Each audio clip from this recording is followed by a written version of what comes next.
السلام عليكم ورحمة الله تعالى وبركاته. مرحبا بكم مرة تانية في وصفة من وصفات شهيوات سعاد.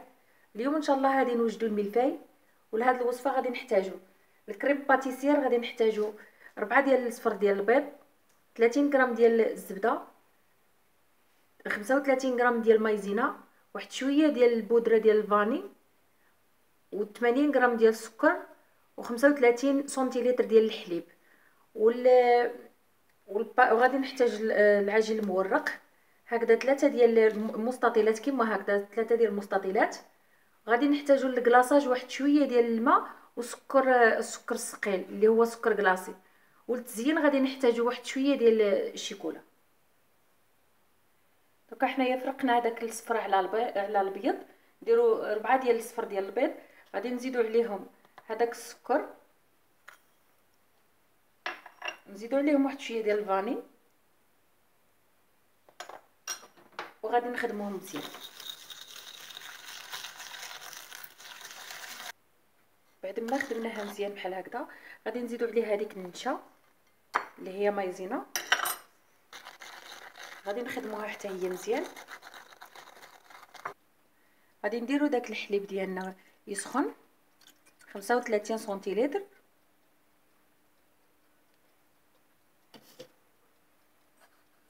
وحتى يسخن عاد غادي نزيدو عليه هذيك المايزينا ديالنا وحوايج اللي خلطناها. بعد ما حمى الحليب ديالنا دوك غادي نزيدو عليه داك الخليط،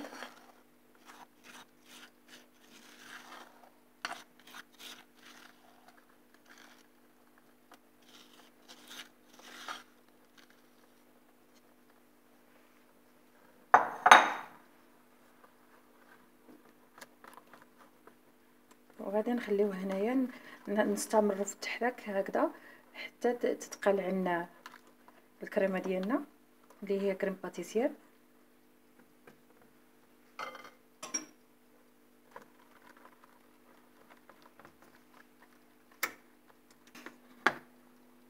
دركا هي بدات تتقال، غادي نستمروا في التحراك هكذا حتى تتقال مزيان. غادي نديروها في شي حاجه ونديروها شويه تبرد عاد نستعملوها. درك بعد ما قلعنا الكريمه باتيسير من فوق النار، ها هي عقدت، غادي نزيدو عليها هذيك 30 غرام ديال الزبده، غادي نخدموها معها مزيان. بعد ما يولي شكلها بحال هكذا صافي، درك غادي نديروها تبرد.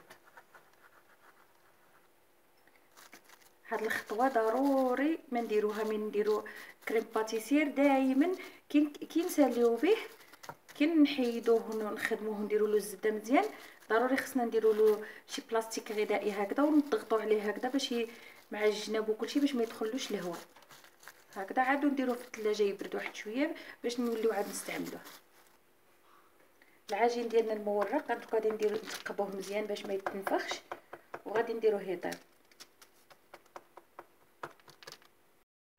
دونك غادي نوجدوا هذاك الكلاصاج، غادي نديروا سكر كلاصي اللي هو سكر ثقيل، وغادي نزيدو عليه بشويه ديال الماء غير بالنقيضه ونخلطو ونشوفو.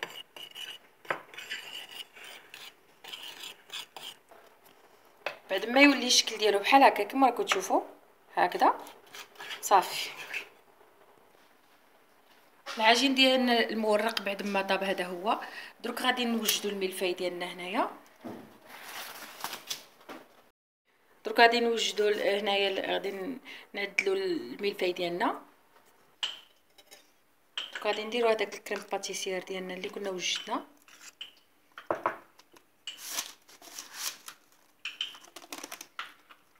نديروا واحد الطبقه رقيقه ما نغلظوهاش.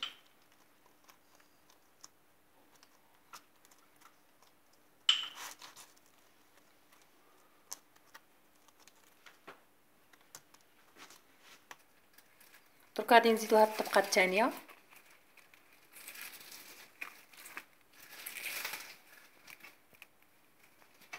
نحاولوا نقادوها، لا ما جاتش قدها نقصوا من هنا ونزيدوا من هنا.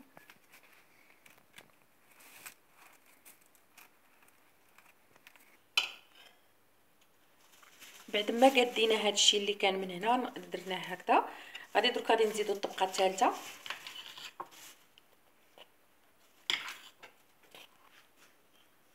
بعد ما درنا هذيك الكريمه باتيسير ديالنا، درك غادي نزيدو الطبقه التاليه اللي غادي نديرو فوقها الكلاصاج. من الاحسن تكون شويه مسرحه هكذا، نحاولوا نضغطوا عليها شويه.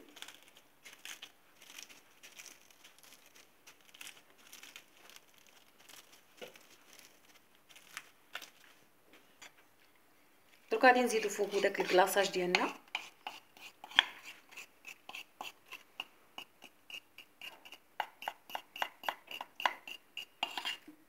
غادي نديروا له الشيكولا هكذا. بعد ما زوقناه هكذا غادي نخليوه واحد شويه عاد نقسموه ونقدموه. الشكل النهائي ديال الملفاي ديالنا هذا هو. نتمنى انكم ديروه وتجربوه لانه كيجي لذيذ بزاف وسريع. والى لقاء اخر بحول الله.